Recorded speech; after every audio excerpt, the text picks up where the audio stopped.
Corinne, vous dirigez une succursale de 280 personnes qui fait 500 millions de chiffre d'affaires, spécialiste des grands risques pour les grandes entreprises, les risques très spécifiques aussi, notamment pour l'aérien ou le spatial. Nadia, à mes côtés. Chubb, c'est une entreprise un peu plus récente. Chubb a toujours eu dans son ADN l'idée de l'innovation, on va largement en parler, avec des produits et des services qui font avancer l'ensemble du secteur, très en amont notamment sur le digital, l'intelligence artificielle et la robotique. Laurent, qui est le plus loin de moi, Laurent Rousseau, donc vous, c'est SCOR Grand Risque Industriel, risque de pointe également, en charge des activités d'assurance de spécialité, donc énergie, grande infrastructure. Et puis Fabrice, donc le courtier, le seul courtier de cette table ronde, PDG de Marchand France, courtier des grands comptes du CAC 40, 80% des clients font plus d'1 milliard de chiffre d'affaires et vous êtes leader notamment dans la gestion du cyber. Voilà, j'espère que j'ai bien travaillé et que je vous ai bien présenté tous les quatre. C'est parfait. On en parlait, donc secteur de l'assurance qu'on va essayer de dessiner, redessiner ensemble. Peut-être d'abord avec vous, Corinne, avec une question extrêmement simple. La raison d'être du secteur de l'assurance, c'est quoi aujourd'hui ? Bonjour à tous. Alors, extrêmement simple, je ne sais pas. Très large probablement. La question est simple, la réponse est compliquée. Voilà, c'est ça. En fait, je trouve que cette question, elle est très intéressante à plusieurs titres.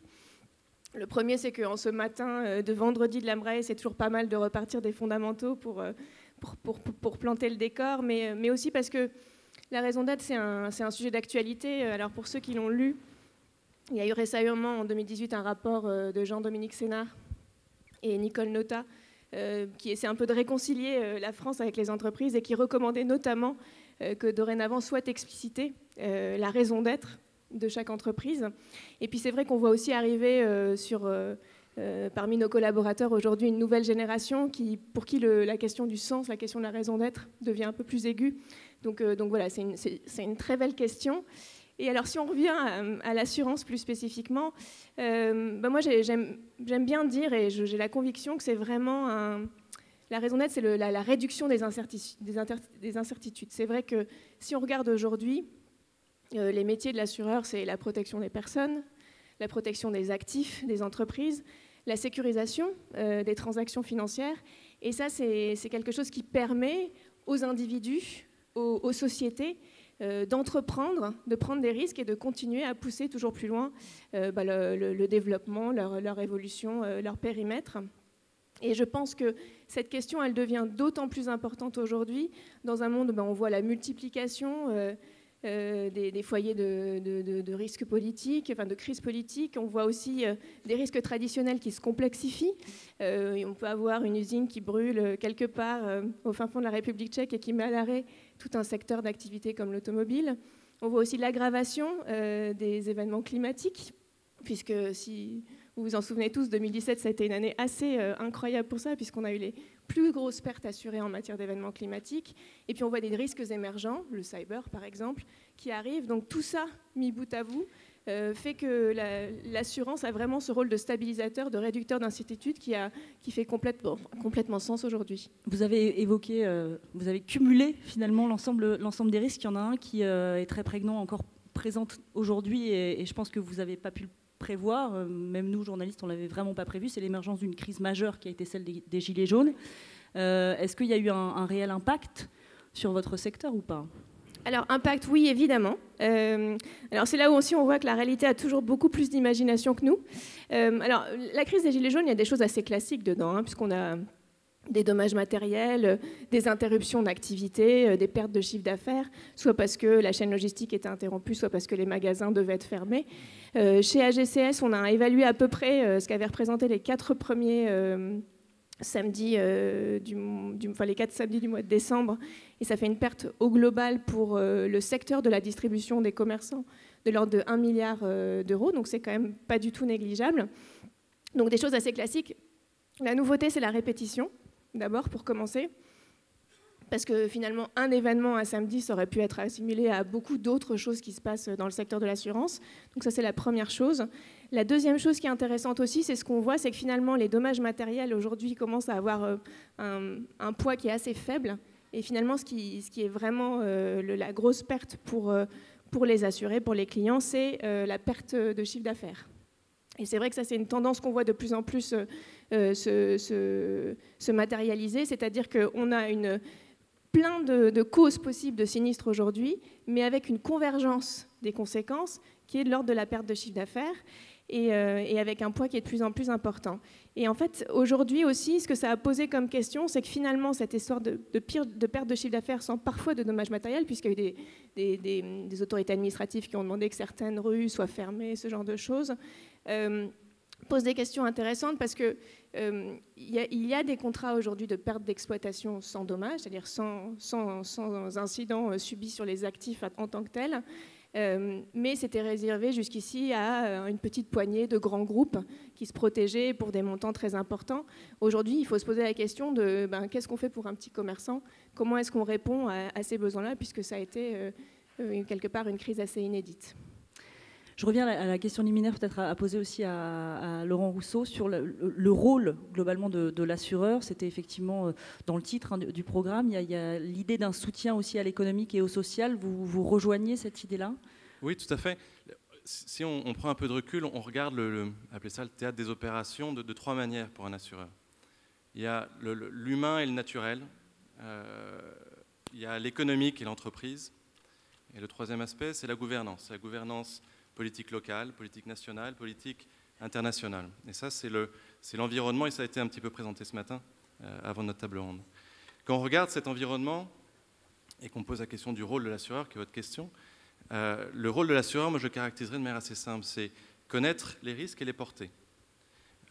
Et les risques, là-dedans, on peut les caractériser, alors on aime bien faire distinguer l'effet de Dieu, là encore une fois, c'est la nature, l'effet du diable, c'est le terrorisme, et l'effet de l'homme. L'effet de l'homme, il y a la science, il y a l'accident.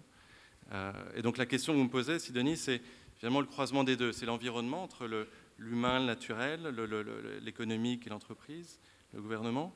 Et quel est ici, quand on a une science du risque, quand on a une connaissance et un portage du risque, qu'est-ce que ça veut dire sur le rôle de l'assureur?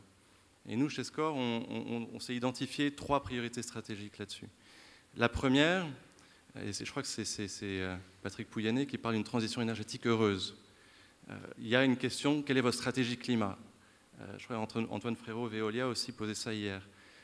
Quelle est la stratégie climat des entreprises? Et quel est le rôle des assureurs pour les accompagner dans cette transition heureuse? Et là-dessus, ce qui est intéressant, pour faire le lien avec les Gilets jaunes, on ne parle pas simplement d'une transition énergétique au sens environnemental du sens, mais aussi social. Et ce qui est assez intéressant sur les Gilets jaunes, c'est le message que ça envoie sur... Enfin, ce qui a mis le feu aux poudres, c'est une taxe sur l'énergie. Donc il y a un premier point qui est la transition énergétique, la stratégie climat. Et là, clairement, les assureurs ont un rôle à jouer. Le deuxième point, stratégique lourd pour nous, c'est comment est-ce qu'un assureur aide à porter des risques dans une entreprise, dans une économie qui se concentre, avec une concentration d'actifs phénoménale, des concentrations humaines phénoménales, et qui crée directement des besoins de réseaux. Ces réseaux peuvent être tout à fait physiques, des infrastructures. Quand on voit ce que fait la Chine sur le projet One Belt, One Road, c'est l'infrastructure physique, et bien sûr aussi des infrastructures, des effets réseau au sens beaucoup plus technologique du terme. Et là, il y a un portage du risque essentiel, il y a une question de solvabilité, il y a une question de bilan, et là, bien sûr, les assureurs ont leur rôle à jouer.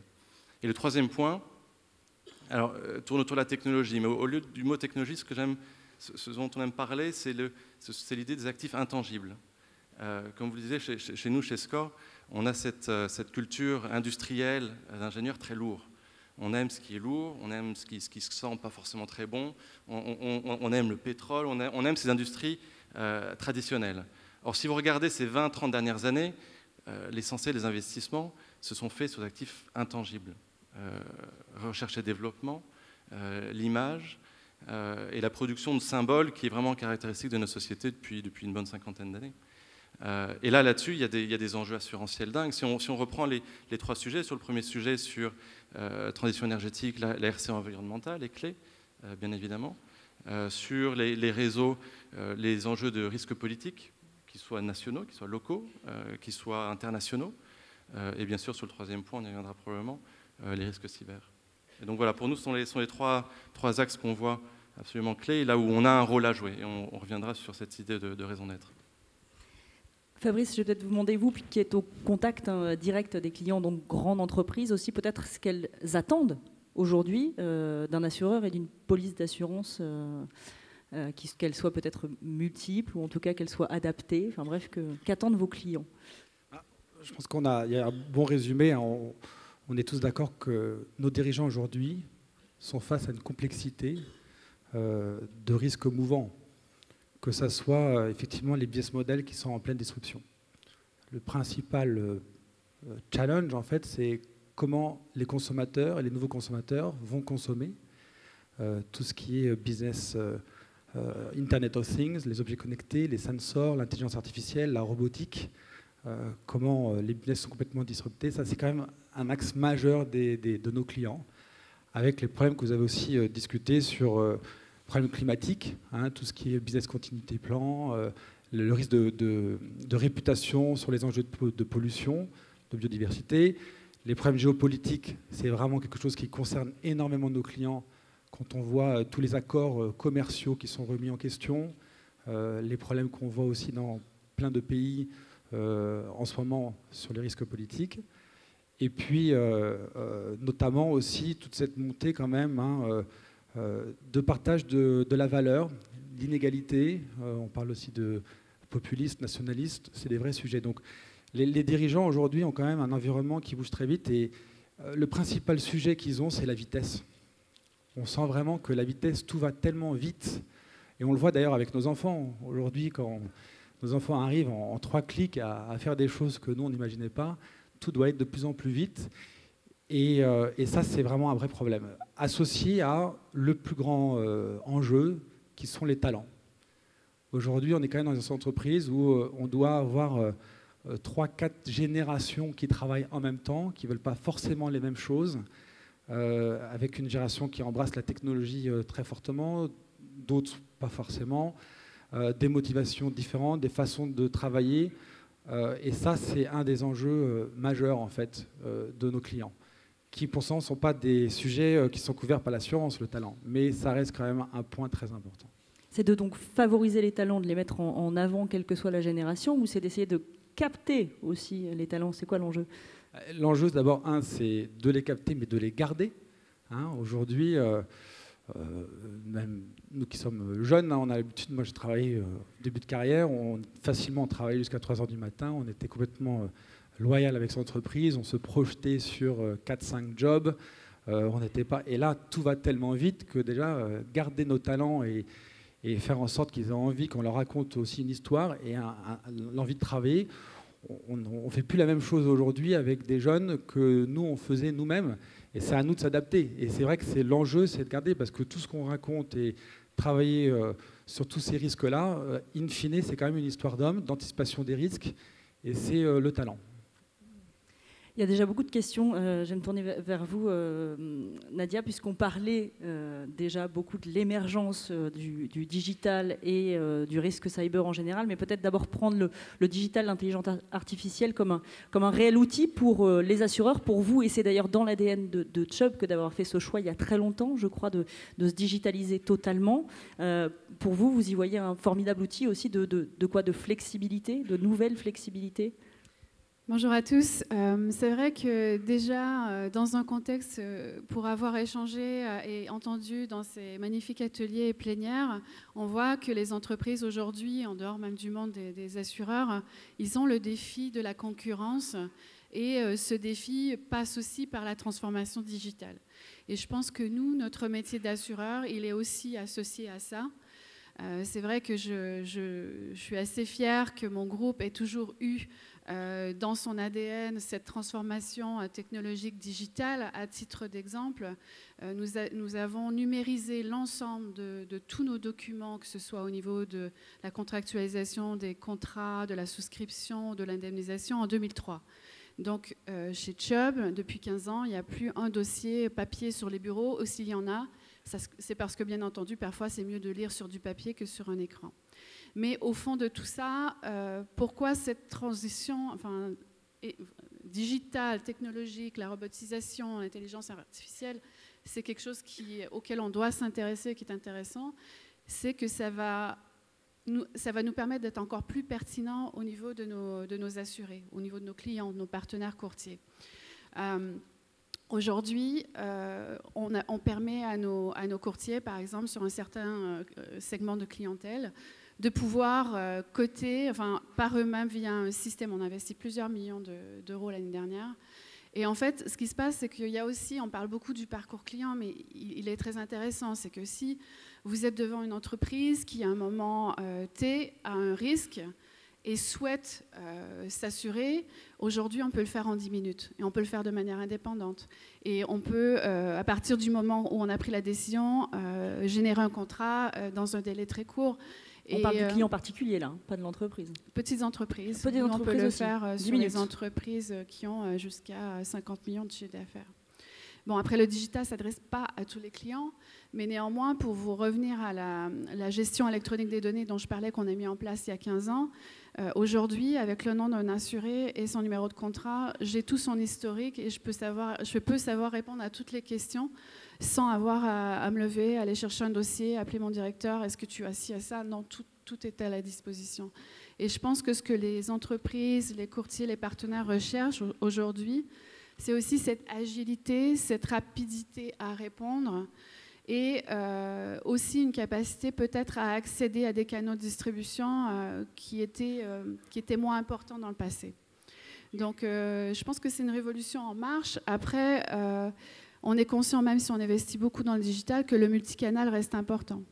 Parce que l'humain a tout son sens dans ce modèle et qu'on est dans des situations complexes ou des situations où la charge émotionnelle, je pense entre autres sur certains sinistres, indemnisations, il est important aussi qu'on puisse avoir la présence humaine dans ces situations. En bout de chaîne, en fait. En bout de chaîne. Ouais. Et peut-être pour conclure aussi, mon groupe investit, on est un groupe qui, vous nous avez présenté tout à l'heure, on a un chiffre d'affaires de 37 milliards de dollars au niveau mondial, on investit quand même 1 milliard par an dans tous ces sujets parce que justement, c'est à la fois améliorer l'accès aux produits, aux services, c'est aussi l'innovation, parce que j'en parlera peut-être tout à l'heure, mais la digitalisation amène l'innovation, et c'est l'agilité, la rapidité qu'on peut apporter à nos partenaires et assurés. On a beaucoup de questions autour de l'intelligence artificielle et de quel type d'assurance offrir avec l'émergence de l'IA. Je vous poserai peut-être la question, Fabrice, tout à l'heure, mais d'abord une question pour Corinne Sipierre. On en parlait, l'idée, le risque peut-être de se faire disrupter quand on est entre guillemets un vieil assureur. Il est quand même important, il existe. Comment devenir demain un assureur augmenté, c'est-à-dire Carrément, c'est vrai que je pense que l'intelligence artificielle joue un rôle très important dans ce domaine. Alors, moi, je ne vois pas du tout l'intelligence artificielle ou les nouvelles technologies comme un but en soi, mais vraiment comme un outil. Hein. C'est comme l'arrivée des ordinateurs à une certaine époque.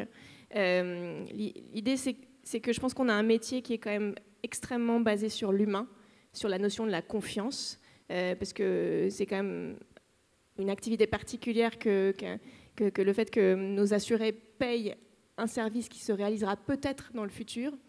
Et donc il y a cette notion de forte confiance envers l'assureur qui est un point important. Et pour moi, l'intelligence artificielle doit venir aider cela en favorisant de plus en plus justement le contact humain, en mettant la relation avec les experts d'un assureur, avec tous les services, notamment effectivement dans le cas de sinistre, etc., de la manière la plus fluide et la plus agile possible. Et donc c'est vrai qu'on est un secteur qui évidemment est très consommateur de données, qui est assez technique, qui donc peut paraître un peu froid. Pour moi, l'intelligence artificielle, c'est optimiser toute l'analyse de données, c'est pré-trier des choses. On voit par exemple dans le domaine des particuliers aujourd'hui émerger des premières solutions où quand un particulier passe un appel sur une plateforme téléphonique, en fait, il y a une intelligence artificielle va essayer de comprendre quels sont ses besoins et va essayer de le mettre en relation avec la personne, le conseiller le plus adapté. Et en fait, pour moi, c'est vraiment une bonne image de ce que doit être l'intelligence artificielle.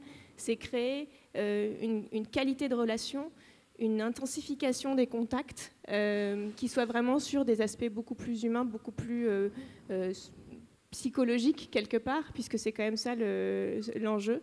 Et donc, nous, c'est comme ça qu'on voit les choses et on essaie de passer moins de temps, finalement, aujourd'hui avec nos équipes sur des calculs, sur de l'analyse de données et plus de temps au contact des besoins de nos clients. C'est toujours l'humain, effectivement, qui revient, en tout cas, dans vos deux réflexions, mesdames. Fabrice Domange, même réflexion, même combat vis-à-vis aussi des grandes entreprises. C'est-à-dire, est-ce que cette nouvelle intelligence et le digital vous permet aussi d'améliorer, on va dire, votre service client, d'être plus au contact directement des entreprises? Et est-ce que c'est ce qu'il faut faire, surtout? Non, je pense que ce qu'on appelle l'InsurTech, en fait, c'est vraiment... l'InsurTech, ce n'est pas un concurrent, un adversaire, ça doit vraiment être un partenaire pour nous, courtiers assureurs. On est les experts de la gestion et de l'anticipation du risque. Ils sont souvent l'expert de la technologie, chacun son métier, et que donc le partenariat, à mon avis, est essentiel. Nous, par exemple, dans le service client, comme vous le dites, moi je trouve qu'on est dans un secteur qui est très très vieux encore. Enfin, la façon dont on traite aujourd'hui les grands risques, contrairement par exemple aux assureurs particuliers ou SME où il y a eu beaucoup de développement les 5 dernières années, enfin, moi je suis encore assez étonné qu'aujourd'hui, une police dommage d'une grande société ou RCE, il y a ce grand show du renouvellement en novembre, décembre, à chaque fois, et au 1er janvier, c'est le stress total, et on a la même police pendant 1 an. Et quand on voit que tout va vite, je me dis à quand la possibilité pour un risk manager et une société de se dire qu'au cours de son année, il a peut-être envie de changer certaines franchises, il a peut-être envie de changer certaines capacités en fonction de ses besoins, en fonction de ses capacités, besoins de cash flow, en fonction de ses risques, et qu'on arrive un jour en 3 clics sur une tablette, à adopter un programme dommage mondial dont la prime sera recalculée instantanément par trimestre. Je sais que ça paraît un peu... Ça, c'est un doux rêve. Voilà, un doux rêve, mais on y pense, je ne suis pas sûr que ce soit un doux rêve, c'est plutôt quand, en fait. C'est encore une question de vitesse. Donc, voilà, il y a ça, il y a le service client, effectivement. Nous, par exemple, on travaille beaucoup avec InsurTech comme Plus Simple, comme WeProve, notamment sur la gestion de sinistres, tout automatisé, avec des certificats sur le blockchain. On donne ça comme support à nos clients sur les sinistres de fréquence. Et on essaye à notre niveau, en tout cas, de créer des partenariats.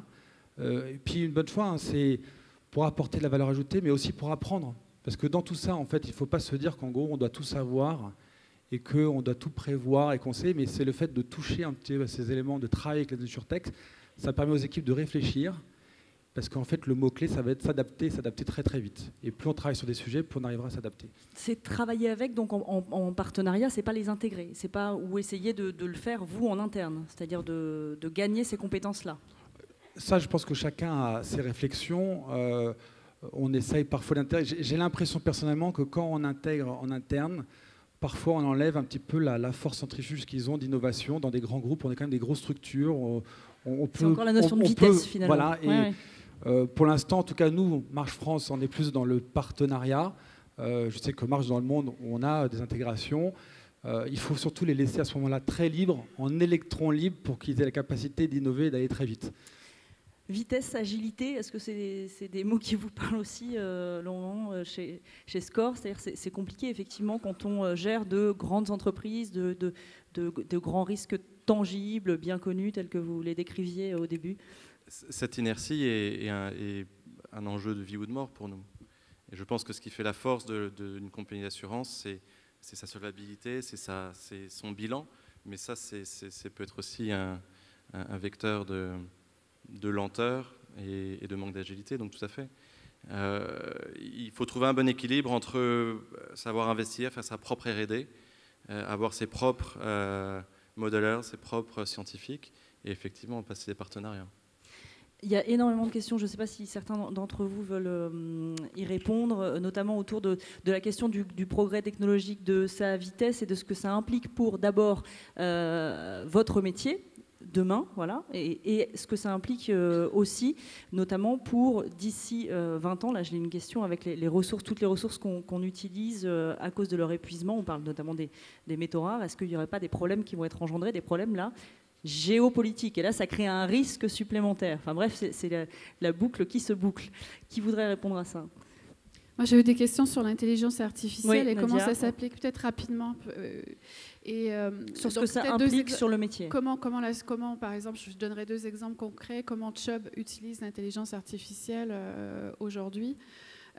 Par exemple, nous avons développé, bon, c'est pas en France, mais c'est en Asie-Pacifique, mais c'est un petit peu un laboratoire à l'heure actuelle.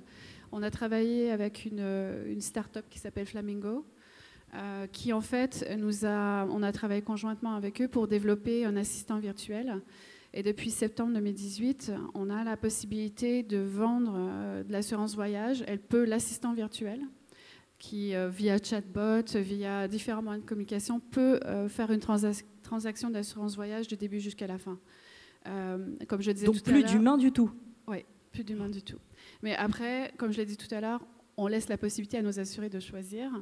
Et ce qu'il faut garder en tête, c'est que pour nous, si vous avez besoin d'une assurance voyage le dimanche soir à minuit, parce que vous avez oublié et que vous prenez l'avion dans 3 heures, bah, c'est possible, grâce à l'intelligence artificielle. Et le deuxième exemple que je donnerais, c'est qu'on a développé aussi aux États-Unis une forme d'analyse du sentiment du client. C'est-à-dire que quand l'assuré appelle, ils appellent Analytic Speech, on va déterminer par la conversation et la discussion la courbe de sentiment du client. Et la personne chez Chubb peut alors agir quand on sent qu'en fait, le client, sa courbe de sentiment diminue. Donc, un algorithme définit le sentiment de mon sentiment quand j'appelle. Par la voix, on analyse votre voix. Si jamais on sent que vous n'êtes pas contente quand vous déclarez votre sinistre. Il y a un humain qui reprend. Non, l'humain est de l'autre côté. D'accord. Mais il a devant lui un écran qui lui donne la courbe du sentiment de la personne qui est au téléphone de l'autre côté. C'est là que on disait, Fabrice, tout à l'heure, que le particulier va beaucoup plus vite. En tout cas, la gestion sur le particulier va beaucoup plus vite que dans l'entreprise. Vous en rêvez, ça, pour les entreprises, d'essayer de comprendre ce que... J'ai d'autres sortes de rêves, hein, mais par exemple, sur les sentiments, c'est important. J'ai lu dernièrement, il y a une start-up aussi sur la robotique, parce qu'on est un petit peu en retard sur la robotique en général, à l'utilisation des robots en Europe. Et il y a une start-up qui se crée pour créer justement la capture d'émotionnel pour le fait de parler avec les robots. C'est spécialisé là-dessus justement pour étudier un petit peu l'intonation de la voix et que l'interaction avec les robots se fasse avec un petit peu plus sur le sentiment et l'émotionnel. Donc vous amènerez un robot quand vous aurez renégocié les contrats d'assurance avec les grandes entreprises. Alors je pense que, en tout cas nous, Marche, on est quand même spécialisé dans les grands risques. Hein.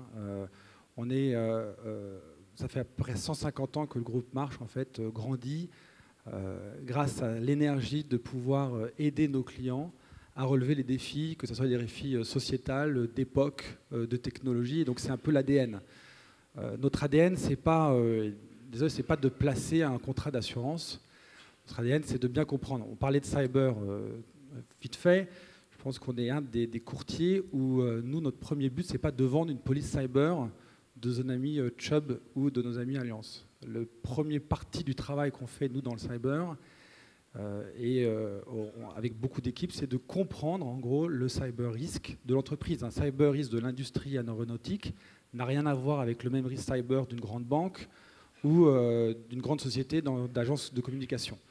Et donc, le but vraiment de nos équipes, c'est, en premier lieu, c'est de bien comprendre les interactions avec les DSI, avec les différentes personnes d'entreprise, de quel est pour ce secteur et cette entreprise son risque cyber. Et une fois qu'on a compris ça, et qu'à la limite on a aussi écrit la police d'assurance qui correspondrait avec les aléas, parce qu'il est bien évident qu'on doit porter le risque avec un aléa, mais qui correspondrait au vrai secteur, c'est la deuxième partie de notre travail quand on nous le demande, et on ne nous le demande pas tout le temps, parce que parfois la première phase, on a des clients qui disent puisque c'est ça, en fait, je n'ai pas besoin encore de m'assurer. Mais à ce moment-là, la deuxième phase, c'est effectivement de se retourner vers le marché avec la police qui correspond au client pour pouvoir transférer le risque. Il y a un conseil par rapport à la vente de l'assurance, savoir gérer proactivement le risque et l'identifier, qui pour moi au niveau courtier est essentiel par rapport à un courtier qui irait plus à aller vendre rapidement en préparant la police Chubb ou la police Allianz Cyber.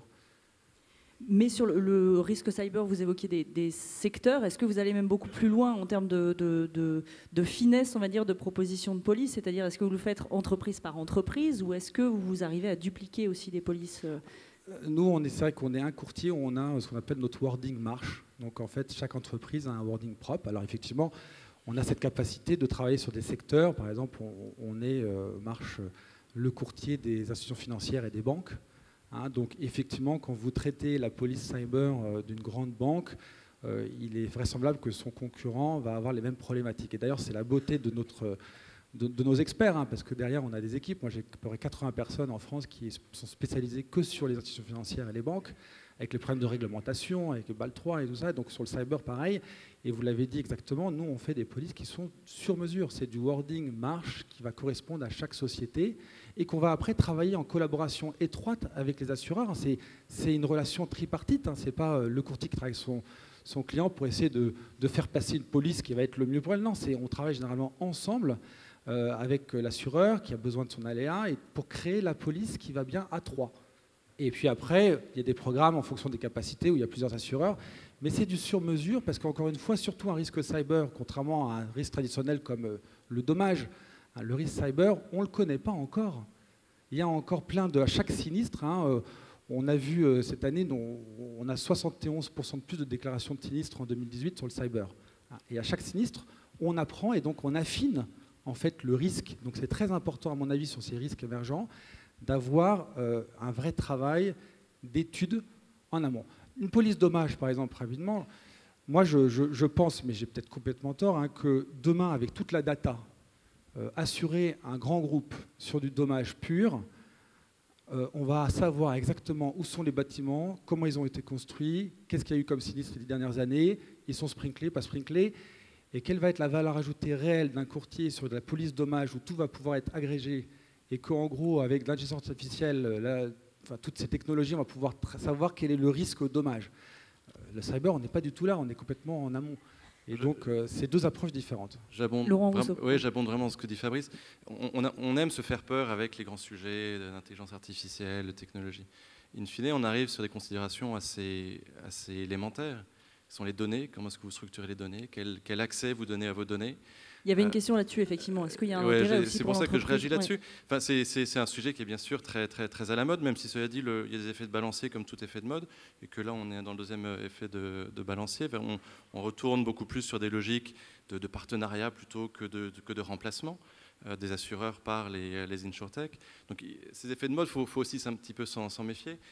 Les assureurs n'ont pas attendu l'intelligence artificielle pour avoir des questions de puissance de calcul. Enfin, c'est le cœur de notre métier. Et pour moi, on en arrive vraiment, c'est pour ça que je voulais réagir à ce que disait Fabrice. Sur les risques cyber, on a eu un acteur du marché important qui a fait preuve récemment sur un événement de marché, un événement propre, d'une exceptionnelle transparence. C'est commencer à parler de ses propres risques. On ne sait pas, ça va être un événement, on ne sait pas si ça va taper la police, mais on en parle. On partage son expérience, on partage des informations.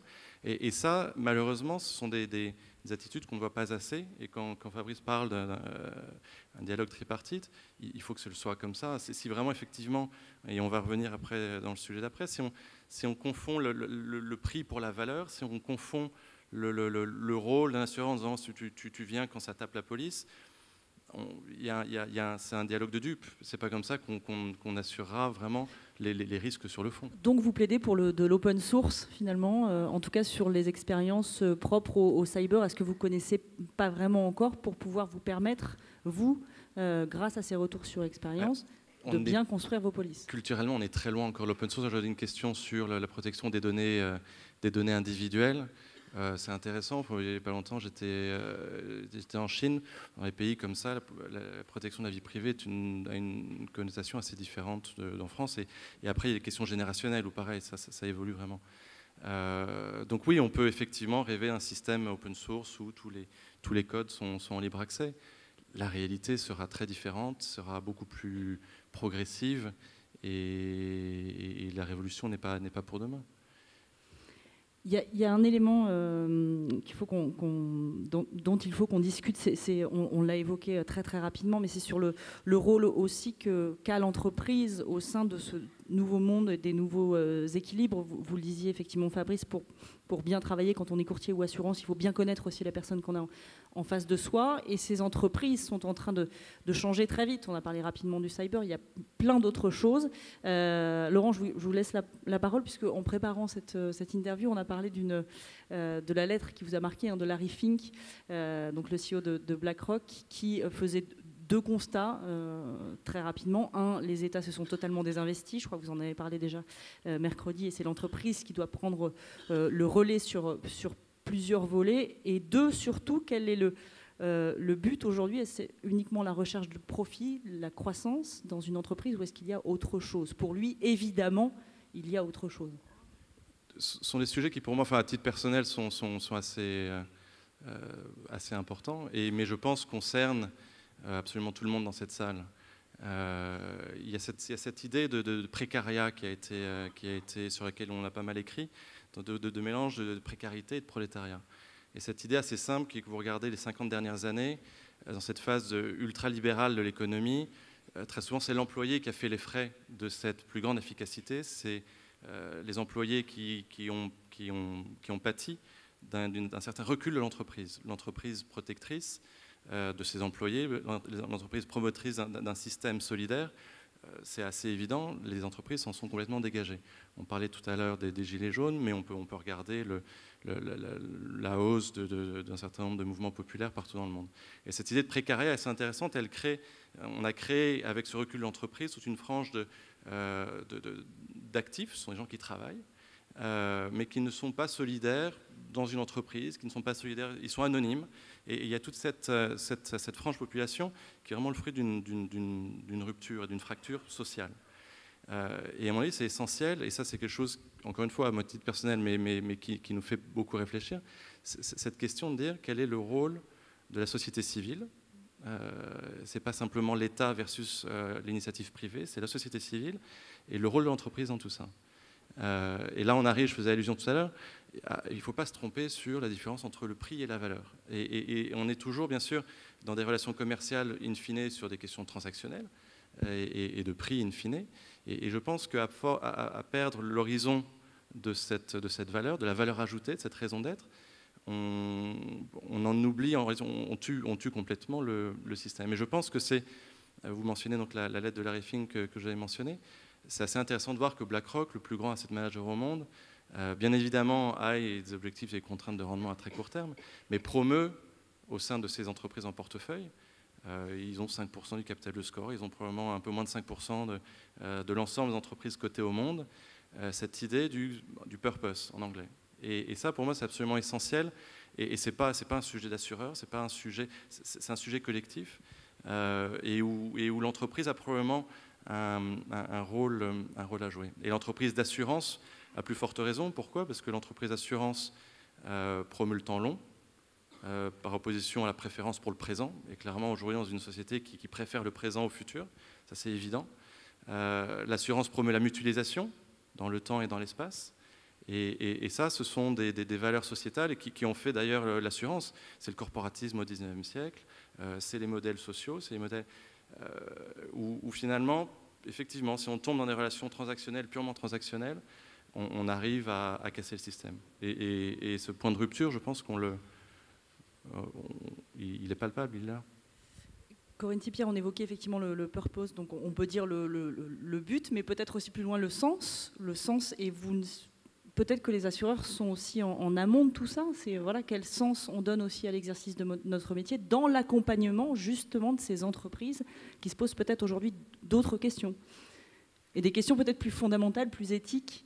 Oui, tout à fait. C'est vrai que moi, je suis très sensible aussi à ce discours-là, Laurent. En fait, les grandes compagnies d'assurance, comme toutes grandes entreprises, elles ont cette responsabilité très forte en matière d'impact, à la fois sur leur écosystème, leurs collaborateurs, leurs clients, leurs partenaires. Et c'est vrai que je pense qu'aujourd'hui, cette notion de sens, elle doit revenir au centre des entreprises. Typiquement, aujourd'hui, un modèle comme celui de mon entreprise, Alliance Global Corporate Specialty, fonctionne grâce au libre-échange, au multilatéralisme, à l'existence de l'Union européenne. Et je pense que c'est des notions qu'on a peu retrouvées dans les entreprises et qu'on a peu promues dans les entreprises. Peut-être parce qu'on considérait que c'était de l'ordre du politique. Et je crois qu'en fait, on n'a pas assez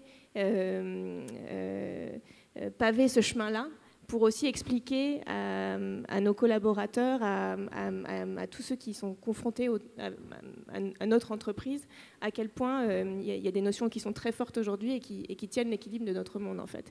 Et donc ça, c'est quelque chose qu'on voit aussi, d'ailleurs, parce qu'on voit pas mal d'entreprises aujourd'hui qui s'investissent, par exemple, au MEDEV, en faisant une campagne du type « Merci l'Europe », ce genre de choses. Et moi, je crois beaucoup à ça. Et l'autre point aussi que je trouve intéressant dans une compagnie d'assurance, c'est aussi cette notion d'investissement qu'on fait, puisqu'aujourd'hui on a des actifs, on investit dans des actifs de manière assez importante. Un groupe comme Allianz, c'est 690 milliards à peu près, ce qui fait un peu moins de 2 fois le budget de dépenses de la France. Donc on vient soutenir l'économie, on vient aussi prendre des positions parfois un peu fortes, par exemple en favorisant une transition vers une économie bas carbone. Donc en fait, tout ça, c'est des choses où on a encore un levier, on a des convictions à porter. Et je pense que ça fait partie de nos responsabilités. Il y a eu des questions là-dessus, mais effectivement, l'engagement politique est presque citoyen. Est-ce que c'est pas aller un peu trop loin quand on est assureur, ou est-ce qu'il faut l'assumer complètement ? Alors moi, je pense qu'il faut l'assumer. Après, l'idée, ce n'est évidemment pas de dire, par exemple, pour qui voter, mais en tout cas de dire de voter, par exemple. C'est des campagnes qu'on lance de plus en plus aussi dans les entreprises, je crois. Moi, je pense aujourd'hui que c'est vraiment cette notion de sens qui devient importante et que la sphère du politique n'est pas réservée au gouvernement, n'est pas réservée à l'État, et qu'il doit y avoir des convictions fortes. On écoutait Thomas Buber lors de la plénière de mercredi, et je pense qu'il porte des valeurs aussi politiques, des valeurs d'ouverture, de partage, qui, à mon sens, ne sont pas que le sphère de ministère ou de député. Il nous reste 5 grosses minutes pour traiter une question qui est quand même importante sur votre vision du métier demain. Peut-être une ou deux lignes de force que vous pourriez citer. Peut-être Nadia, comment vous voyez, vous, l'exercice de votre métier demain ? Ce que je vois, c'est que en plus des produits d'assurance qu'on connaît aujourd'hui, plein de choses nous amènent à réfléchir. Comment je vois dans les questions, l'intelligence artificielle, quelle responsabilité, la blockchain, comment on va utiliser. On est en cours de réflexion, mais tout ça sera intégré sans doute dans nos réponses de demain. Pour conclure, ce que j'aimerais peut-être partager avec vous, et quelque chose qu'on a travaillé, nous, en tout cas dans mes équipes et en Europe, c'est que en fait, la transformation, la mutation qu'on vit en termes technologiques, digitales, nous amène à offrir beaucoup plus de services qu'avant. Et je donnerai 2 exemples, et après je laisserai conclure mes collègues. Par exemple, on a parlé aussi pendant ces rencontres du sentiment géopolitique plus tendu, de la protection des personnes associée à une responsabilité sociétale plus importante dans les entreprises. Nous, à travers des applications digitales, par exemple, on permet à nos assurés de suivre leurs employés partout dans le monde via une application sur téléphone mobile. Et non seulement ils peuvent les suivre, mais à tout moment, ils ont la possibilité de leur envoyer des messages personnalisés, qui fait en sorte que si une situation se produit dans un pays, ils peuvent très bien dire à l'employé, voilà, retrouvez-vous sur un site quelconque. Et aussi toujours via des applications digitales, s'il y a un problème, on appuie sur un bouton, on est mis en contact directement avec quelqu'un qui va vous prendre en charge. Ça, c'est un exemple. Je reviens sur quelque chose qu'on va faire dans les prochains mois. Comme vous savez, on est aussi un assureur assez présent sur le risque de terrorisme et de violence politique. Et on va sortir aussi une application, on va permettre à nos assurés d'identifier les facteurs de risque autour de leur localisation. C'est-à-dire, vous avez une usine dans tel endroit, tel pays, on vous dira, attention, toujours via l'application mobile, vous avez autour de votre site potentiellement des zones à risque. Donc en fait, c'est donner à nos courtiers, clients, la possibilité d'avoir accès à une information, parce que les assureurs, nous avons beaucoup d'informations. Comment est-ce qu'on les partage avec nos assurés pour, encore une fois, leur permettre d'avoir une meilleure compréhension de leurs risques et de pouvoir agir aussi plus rapidement. En 2021, il y aura 600 millions de foyers qui seront connectés. Nous, on travaille aujourd'hui avec des sociétés pour avoir des capteurs et en fait aider ces maisons de demain à prévenir plutôt que d'être dans le transactionnel. On pourra savoir avant l'assuré qu'il y a un risque, par exemple, d'incendie est en train de se produire ou pourrait se produire et intervenir très rapidement. Donc, en gros, c'est effectivement être capable d'analyser l'ensemble des données qui vont être de plus en plus importantes, ou les flux vont être de plus en plus importants pour restituer une information qui soit ciblée, c'est ça, sur l'assuré. Ça, c'est l'exercice du métier de Chubb de demain. Pour Corinne, qu'est-ce que vous avez en tête sur effectivement l'évolution peut-être des grandes lignes de votre métier demain? Alors moi je pense que les points de Nadia sont très justes. Moi je reste assez focalisée sur ma notion de confiance auquel je crois beaucoup. Je pense que le sens de notre métier c'est vraiment ça, c'est de créer la confiance pour que les gens continuent à entreprendre, continuent à se transformer, pour que les entreprises évoluent. Et ça c'est quelque chose qu'on va continuer à incarner, je pense, dans le monde de l'assurance, parce que c'est des valeurs assez fortes, de partage de sort, d'empathie, de présence au quotidien. Et ça, c'est quelque chose qu'on va quelque part intensifier, parce que je pense qu'on va avoir de nouveaux outils, comme l'intelligence artificielle, qu'il va falloir savoir utiliser aussi avec éthique, parce que il y a beaucoup de questions là-dessus. Exactement. Ouais, sur la gestion des données personnelles. Le métier d'assureur, c'est beaucoup de sélection. Ça, il ne faut pas que ça devienne de la discrimination. Donc, ce sera, je pense, un des enjeux de nos métiers. Donc, c'est des choses auxquelles on réfléchit aussi. Mais moi, je continue et je reste portée. Et je pense que c'est la même chose pour mes équipes par le côté condition nécessaire que constitue l'assurance pour notre économie, pour le social dans nos pays. Et c'est ces valeurs qu'on veut continuer à porter. Moi, j'aime beaucoup une citation d'Antoine de Saint-Exupéry qui dit pour ce qui est de l'avenir, il ne s'agit pas de le prévoir, mais de le rendre possible. Et c'est ce qu'on essaie de faire avec nos clients au quotidien. Voilà. Fabrice, vous, le courtier? Le courtier, moi, je pense qu'en fait, il y a trois choses importantes. D'abord, le service client et la disponibilité de tous nos talents pour aider nos clients, et qu'on ait un service client qui aille plus rapide, qui soit digitalisé, sans erreur. Enfin, vraiment, c'est une clé importante. La deuxième, on en a parlé, pour nous, en tout cas, c'est les spécialités. C'est vraiment du sur-mesure. C'est qu'on a un avantage avec Marsh, avec notre collègue Oliver Wyman, et puis Mercer, et puis Guy Carpenter, d'être très spécialisé, en tout cas. Et je pense que le courtier de demain, il doit être quelqu'un qui connaît bien le secteur, qui connaît bien les problématiques, et qui, justement, arrive à faire des choses sur mesure et très pointues. Le professionnalisme et la technicité, pour moi, ce sont des atouts très importants du courtier. Et puis, il y a un sujet, on parle de questions dessus d'ailleurs, on en parlait, c'est l'éthique. On trouve que, en tout cas, dans le milieu du courtage, on est en pleine mutation. Quand on voit la directive européenne sur la distribution de l'assurance des DA, qui maintenant nous impose, assureurs et courtiers, à suivre les mêmes règles, les mêmes obligations, obligations de conseil, obligations de formation. Je trouve que c'est des très bonnes choses. Obligation de transparence des rémunérations, je pense que c'est un vrai sujet. Je pense que la façon dont on fait le courtage et qu'on le faisait il y a 15 ans est en train d'évoluer, avec aussi des nouveaux risques managers.